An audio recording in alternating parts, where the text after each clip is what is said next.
Hi, everybody. I'm Alex. This is Josh. We are the target audience where content is made for absolutely everybody, but we think is specifically made for us, and hopefully for you guys as well. Today, we're talking about the brand new Matt Reeves film, pretty popular franchise of a character called The Batman. Just under 3 hours. And yeah, there's a lot to say about this film. We're going to go a little spoiler-free talk before we jump in. It's a little tough, talking about a film of this magnitude and what happens in this film spoiler-free. But I'll give you the reins first. Give me your first impressions.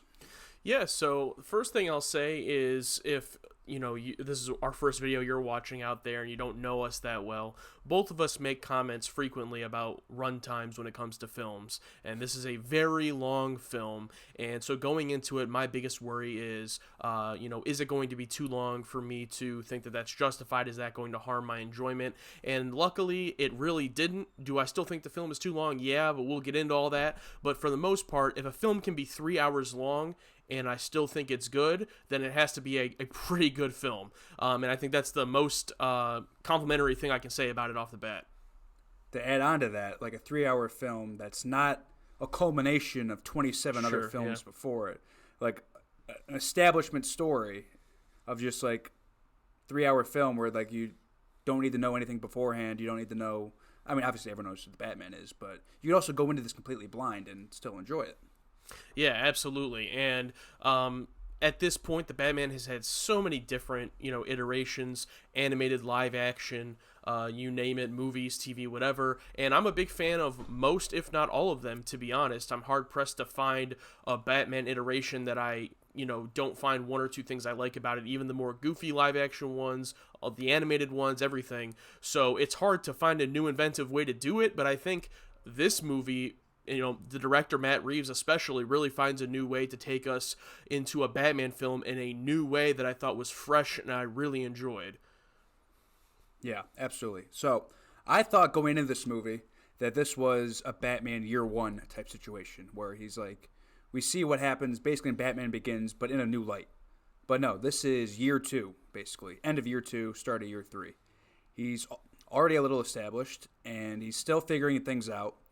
And I could tell that this movie was going to be jam-packed because one of my favorite parts is the opening title where it just says, The Batman, and then cuts. No wasting time. It's The Batman, go. Yeah. And this film it's long, yes, but I found myself wanting more out of certain situations. Like the relationship between Alfred and Bruce, I wanted a little more there. I think every relationship between Bruce and Alfred should be a little different. Michael Caine's and Christian Bale's was like almost perfect, I think. There was so much mystery to Michael Caine and so much wisdom. It's like, this guy has done so much shit. Like, why is he this guy's butler? And not the most popular, but I think Jeremy Irons is his name. And Ben Affleck, there's a certain level of respect to that relationship where they've been doing it for so long. Like, Bruce makes Alfred a cup of coffee, and in the Snyder Cut, Ben introduces Alfred as like, hey, I work for this guy, But in this one, like, it felt like that relationship was missing a little bit. And also I wanted to see a little more Bruce Wayne action. I mean, not action, but a little more to him. It seems like at this point he's just fully in Batman. He doesn't give a fuck about what's going on in Bruce Wayne's world. Yeah. But I'd like to see a little more contrast there and struggling, especially year two. It's like I'm sure that's been very tough. I totally agree with you. And for me, more so than Batman, like that's its own thing. But to me, Alfred is like, I don't know if anyone will ever top Michael Caine's Alfred. Like, I don't think we'll ever get a better version of it. It's nice to have different ones. So, and also Andy Serkis to me is one of those actors where no matter what he's doing, at this point, I'm just like, oh, it's Andy Serkis. So I really had no attachment to Alfred in this movie whatsoever, which is unfortunate, especially because he does have a pretty big role in the movie. But I agree with you, and I would even take it a step further to say that Alfred is probably one of my least favorite parts of the movie. Yeah. It wasn't there. Like, that development wasn't there. It just felt like I didn't feel anything between them, like, at all. Like, no relationship. Like, spoiler, like, their scene in the hospital was just like I don't know. There was nothing there. Mm-hmm. But positive performances, Paul Dano was probably who I was most excited to see, especially after seeing Prisoners for the first time not too long ago, and seeing this guy's range. And the scene is in the trailer, but when he's arrested in the diner, and he does something weird with his face where I thought it was CG. I'm like, I was kind of scared for a second. Like, I was kind of frozen. Like, what is this guy doing?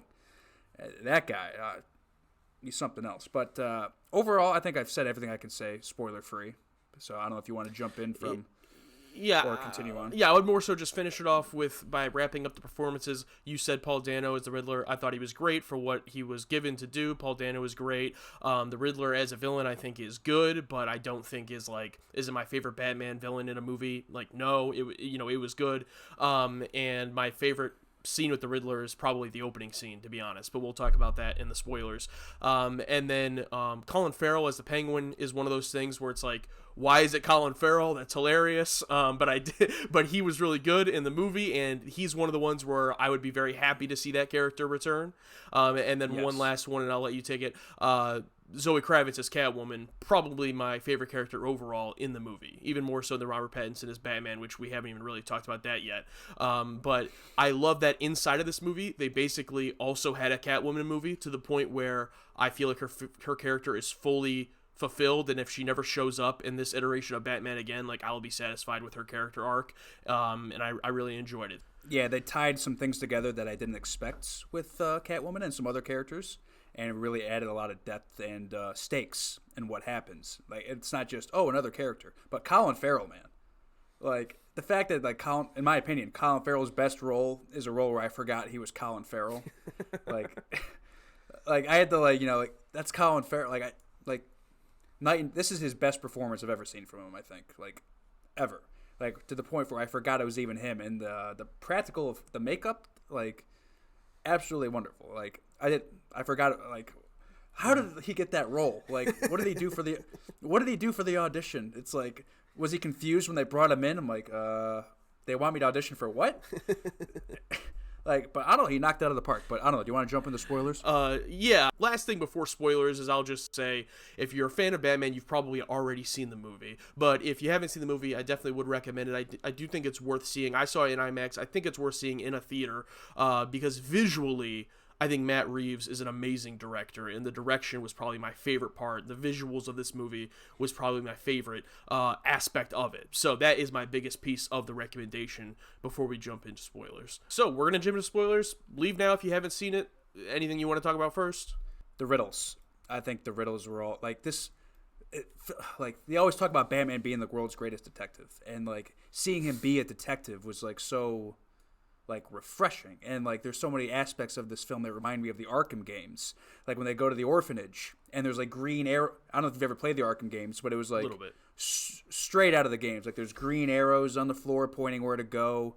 I think, like, it's, like, almost like a shot-for-shot remake from one of the scenes where, like, they're in the big room, there's a projector, and there's, like, green spray paint on the walls. Like, all that was great. The Riddler stuff with him being, like, the whole, like, social media thing underground, I remember that being done before in something else. It was kind of like, but then I remembered we're watching a Batman film that's been, like, it's been done more than anything else. Yeah. But we haven't even talked about Robert Pattinson. But yeah, man. I mean, we've been saying it for a while. I think you turned me on to him a while ago with Good Time and some other films. I'm like, holy shit, this guy can play. I really liked him in The Lighthouse.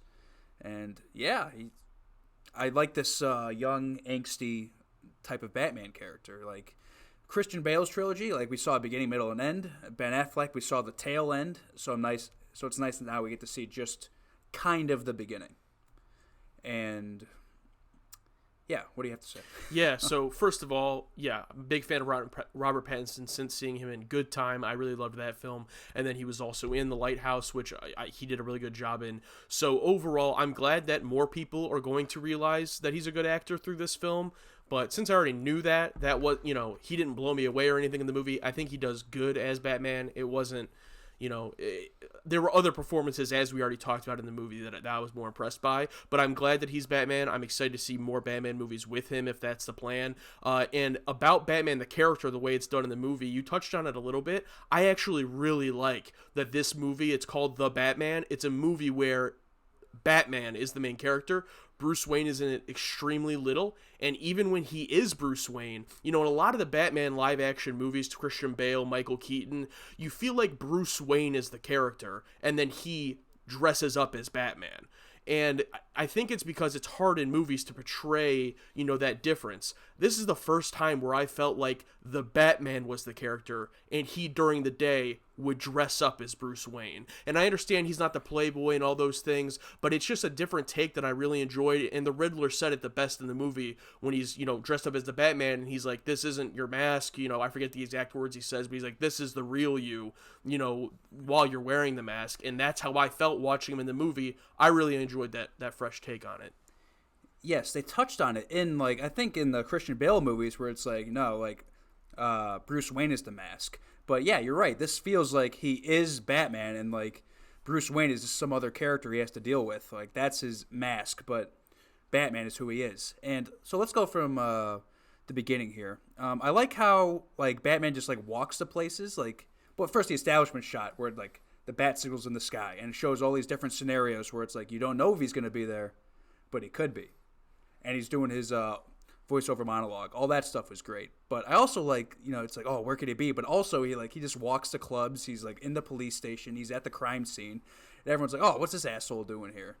So like there's a mystique to him, but also he just like shows up at places and he's just walking around. Like the whole thing where he's walking through like the club.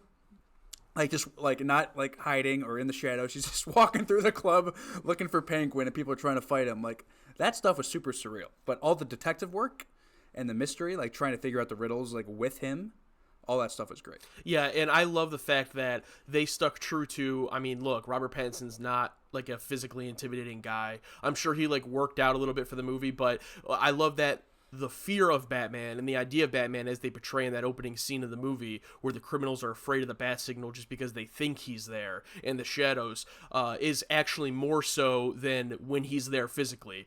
Almost every time he shows up physically, like whether it be the opening scene where he walks up on the gang or when he shows up at the club as Batman, no one's really physically intimidated by him. They're kind of just like, well, what the hell is this? Until he starts kicking their ass. And then they're like getting their ass kicked, and they don't know what to do. So I really loved the idea more so of not his physical appearance being intimidating, just the idea, using fear as a tool.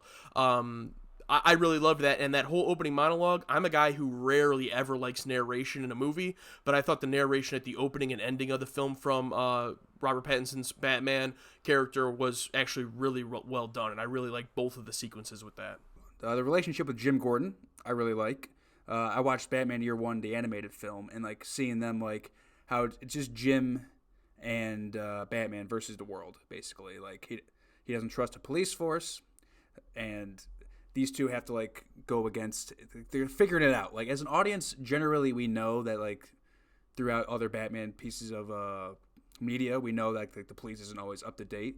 But this whole relationship kind of suspended my disbelief, and seeing it happen was like, oh shit, this is because all the crime family stuff was like, we kind of know that. So let's go through the riddles. First one is like the mayor. He gets murdered by the Riddler, and they're slowly planting the seeds of like who's the rat. And I love this whole twist. Like the rat. Oh, it's the Penguin. Because they're trying to like translate Spanish, and like they catch Penguin. It's like, no, you idiots. It's like it's not la, it's ra or whatever. And then maybe a bat. Oh, a bat is a rat with wings. And then it translates to Falcone, Falcon. I'm like, oh, that's neat. I like little things like that. Yeah, and talking about the first crime there, the very opening scene, I said it earlier, but that whole opening sequence where we're seeing it from the point of view of the Riddler, of the kid going out to go trick-or-treating, and then the Riddler being in the man's house as he's watching TV, and the first thing you see are just the Riddler's eyes in the background. That whole sequence, I was like, oh, so this movie's going to be awesome. It was like the same feeling I had when I was watching The Dark Knight for the first time, 12, 14 years ago with the school bus scene with all the clowns and the Joker. It's like, right away, like you're in for some good shit. And that's how I felt with this. And it was honestly probably my favorite sequence with the Riddler as a character.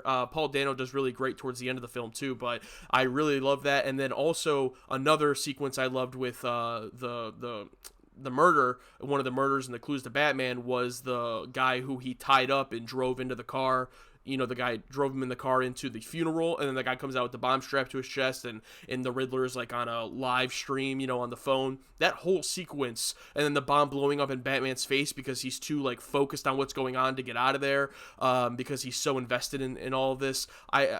Those were all really great, I think. Yeah, the fact that he did blow up his fucking head. I'm like, whoa, they're doing this. Let's talk about the Riddler's social media stuff. Like, I got like heavy, like, this reminds me of like Heath Ledger's Joker's videos where he's like, like filming himself, and I'm like, oh, this is reminding me too much of that. Like, it just, like, I wanted, like, he could do that, but like make it I wish it was a little more his own, because it felt like he was just doing an impression almost. But the other stuff he did besides that were great. And I like when he wakes up in the police station, and I'm like, oh, it's like, oh, let's take his mask off, and he just wakes up and tries to fight every cop. I'm like, oh god, this is great. But one thing that was a little misleading from the trailer, there's one scene in the trailer when like Batman's just beating the fuck out of one guy, and you see a look from Catwoman like, calm down. Like, I thought, like, since this was only year 2 Batman, he's gonna be a lot more angsty and angry. But that one scene only came from when he like, there was like no establishment of this. He just like stabbed himself with I think it was adrenaline. Adrenaline, yeah. But unless I missed it, there was no establishment of like. I don't remember them setting that up either. So when it happened, I'm like, oh. But that moment though leads to one of my favorite moments in the movie, where Batman the entire time is telling people he's vengeance, and that's his whole thing. And he questions in his opening monologue, as I've been doing this for 2 years, but crime is up, murder is up, like, I don't get it. And then when they reveal that one of the guys who follows the Riddler, who's committing the mass shooting, and they're like, who are you? And he's like, I'm vengeance. And that's what makes Batman realize, like, I can't just be this vigilante who does whatever he wants in his, fear and vengeance. Like, that's not what's going to help Gotham. I have to be the hope. And I'm sure that's been explored in other Batman movies, but for this to be debatably the darkest, live action Batman film as far as dark, gritty, grounded, and then to have that twist at the end of like, oh no, we can't just be like dark, edgy, like he has to be the hope. That really surprised me that they went that way, and I really love that. Yeah, and then he takes out his chest piece and he cuts himself down. I'm like, what is he doing? And then like it was more symbolic because those people could have gotten up and walked down on themselves, but the fact that he went down there to lead them with a light, and he's like the Batman, but it's like, oh, he's going in a different. He's like leading the city.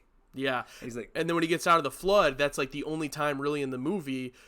Almost none of this movie takes place during the day, and this is like the only time during the movie where you see the Batman, like the sun is coming up and it's actually light outside and he's helping people. Like the visual symbolism, I know it sounds very simple on the surface and it's not that complex, but it's just really cool to see in a superhero movie, especially for Batman, where we've seen so many different iterations. It was just really nice to see something fresh, from a direction standpoint. Yeah, I'm getting chills like when he's helping the woman like on the stretcher with the helicopter, and she's clinging on to him, and he like just calms her down, and she's like, okay. That was really neat. My favorite shot, cinematography wise, is when wherever the bat signal is, like that building top, wherever that is. Whenever they're up there, it's like there's always like a gorgeous sunset or sun up. I'm like, oh, this is gorgeous. I love that. What else can we talk about? Penguin and Falcone and that whole... Everything's interweaved here. They added a new layer to Thomas Wayne and Martha Wayne, where like they added that she was basically a mental patient and sort of insane at some points, and that maybe Bruce's parents dying had something to do with Falcone, who's played by that one actor who was in The Big Lebowski. Great to see him. And how he's basically running the whole show. So there's a lot of interweaving stuff here. And also, I keep bouncing back and forth here, but the contrast of Batman going to the club and then Bruce Wayne going to the club and the same twins answer the door. Yeah. I thought that was really neat. Yeah. Overall, the whole story stuff with Falcone and that, like I said, I enjoyed the Catwoman end of all of it. But the Penguin didn't need to be in this film, like just objectively. I really enjoyed the performance, and I understood why they had the Penguin in there. But that's why I was saying I hope he's in future movies, because it could have been any other mobster. Like, there was nothing about him or about the plot of the movie that needed that to be the Penguin. So I'm just hoping that that's just setting the scene for that character to come back, because he was, more than everybody else, pretty underutilized in the movie. I mean, he's not even the main villain mobster. It's the other guy. They think it's him, and then it ends up being someone else. Isn't he getting a show? Oh, is he? I don't know about that. It's very possible. I don't know. Yeah, it's going to be just like Peacemaker. Same intro and everything. But, back to the riddles. Bring him into the light, and then as soon as Falcone's brought into the light, he gets, sniped from a building, and then, Batman's ahead of all this because he's the world's greatest detective. Really small note, again, on Penguin. I like when Jim and Batman finally catch him, and they're interrogating him, and they bind his hands and legs, and then they just leave him there. It's like, you fucking assholes. And he starts waddling like a penguin. I'm like, I like that. That was neat. I thought the stuff with Riddler being an orphan, and how after Bruce's parents died, everyone was focused on poor Bruce. But meanwhile, when Thomas Wayne was running for mayor, he started this orphanage. There was a word for it, started with an R, and it's as soon as he died, renewal. Yeah, all that was shut down, and all these kids were just left behind. Oh man, I think that's going to add to if we see him as Batman again, where Bruce Wayne's going to funding these orphanages, because he talks about it in not this franchise, but in The Dark Knight Rises. Joseph Gordon-Levitt's character talks about those orphanages being funded. So I like that was his villain origin story, was everyone feeling bad for this billionaire orphan who's not really an orphan. Yeah. And I kind of got freaked out for a moment. He goes to go visit him in prison after he gets arrested. He's like, Bruce Wayne. I'm like, oh fuck, he figured him out. But then no, he was just talking about oh, we need to get Bruce, and he thinks Batman's with him, which I got a little confused by. He's like, what are you talking about? In the famous "What have you done" scene. And I'm surprised they flooded Gotham. That was oh shit, the whole city's underwater. That was nuts. Yeah, when that first started to go down, I'm like, is this something where he's just talking about what could happen? And I'm like, no, this is actually happening. And I was like, oh wow. Watching that, I'm like, I have no idea what's going to happen. For the most part, I'm like, I think I've seen everything in the trailer. What's going to happen? And despite being 2 hour 45 minutes in, when Batman came down with all those Riddler clones, not real clones, but Riddler flunkies, I was when he swooped in and started kicking their ass, I started to get hyped, I was a kid watching Batman. It's holy shit, this is amazing. And then we talked about the nice scene with him leading the people out, and the separation between Catwoman and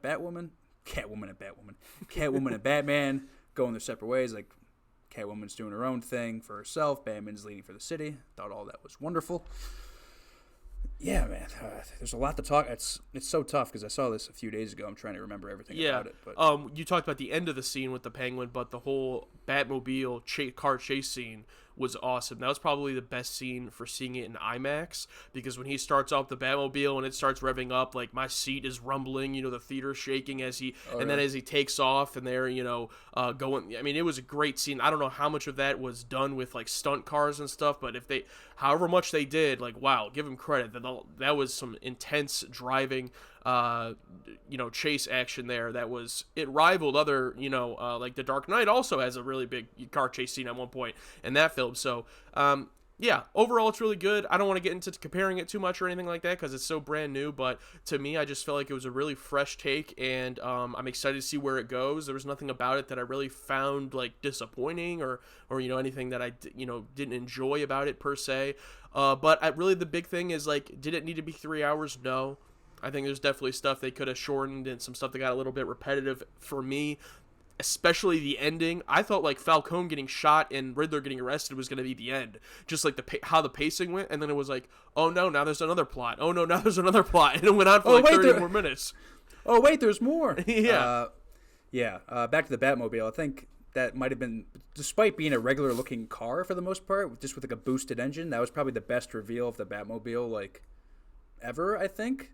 It totally built up your anticipation, oh shit, there it is. But it's a year or two Batmobile. It's it looks like it just slapped a nice engine on the back of a car. Oh, to Bat Tech, I really liked the eyepiece that he wore. It's I can't remember everything that happened, so he records it. I'm oh, that was awesome. Yeah.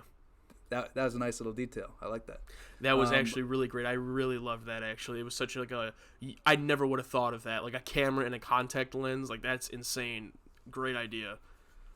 Yeah, and it's like he goes through so much. He's sleep deprived. Like, there's got to be a way to remember all that shit. And how he uses it with Catwoman to infiltrate and all the interviewing stuff. Who's involved with the police and like all that was very neat. I think the most unneeded scene was like the last Riddler scene where we're introduced to one of our favorite actors. I believe it was him, Barry Keoghan, where it's like says Joker and it's implied he's the Joker. I'm like, you didn't need this. No, I don't think you need it. Like, in my opinion, you can't get past the best.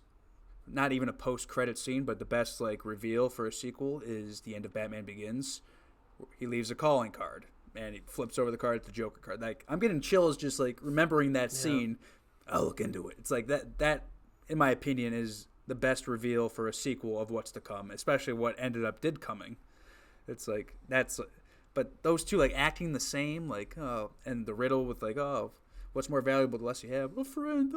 It's like out of all that, it's like I just didn't feel like we needed it. Yeah, you know what I mean, I absolutely agree, and not only that, but. It is what it is. If that's going to be the next movie, cool. We'll see what happens. I'm not going to judge it. But there was a piece of me that was like, oh, we're doing the Joker again. Like, it's like, I think there's so many villains out there, even ones that we have already seen before, but we could do again in a more serious take, like a Mr. Freeze, for example. There are other ones out there. It doesn't have to be like a super obscure one. But it's like, I guess we're just going to do the Joker again. But I don't want to be too negative. Who knows if that'll even happen? I don't want to, we'll see what happens. But yeah, I feel the same way. Yeah, they took two villains from the 80s, Penguin and Riddler. I'm not talking about the Gotham show. That's its own thing. It's fine, whatever. But they pulled like two like super goofy characters and they dropped them in this dark. They revamped them and re-stylized them, and it worked. But it's like I feel like the Joker. It's like let's give him a rest. You know what I mean? It's like. So yeah, I mean, we could probably talk about it for another hour, but I mean, I think overall, big picture, I think I've said all I needed to say. We haven't talked about the soundtrack. That's obviously great. The theme is great, and the score is awesome. But yeah, I just think Matt Reeves was just an excellent choice. Coming off the Planet of the Apes franchise where he did those last two films, I think this was a great next step for him. Robert Pattinson was fresh for the role, and I think everything about it just worked out. Excellent. Warner Brothers is, obviously letting filmmakers do whatever they want after the whole Zack Snyder, Snyder Cut thing. They don't want to get people mad anymore, so they're just letting movies be made, which is good though, because so far, Joker, this one, they're turning out good. I thought you were going to say, I guess you're letting movies be good now, I guess. I mean, basically. We'll see how the rest of the year is with Black Adam and The Flash and Aquaman 2 and all that, but yeah, I enjoyed it. Anything else? It was a good movie. Yeah, it was good. I'm going to cut out all the rest. I'm just going to put that in there. Well, thank you for watching with us. Make sure to subscribe if it's your first time here. We do movie reviews like this sometimes. We also react to movie trailers, and we're currently watching Star Wars The Clone Wars, Star Trek, the original series, and we're going to be watching the MCU series Moon Knight when that starts, so subscribe so you can be part of the target audience. Absolutely. Thank you guys so much for watching us, not watching along, but and hopefully you guys agree with us or have some interesting points of your own. Please leave them down in the comments. Like, subscribe, click the bell, all that fun stuff. I'm Alex. This is Josh. We are the target audience where content is made for absolutely everybody, but we think it's specifically made for us guys and hopefully for you guys as well. Thanks for watching, and we'll catch you in the next one.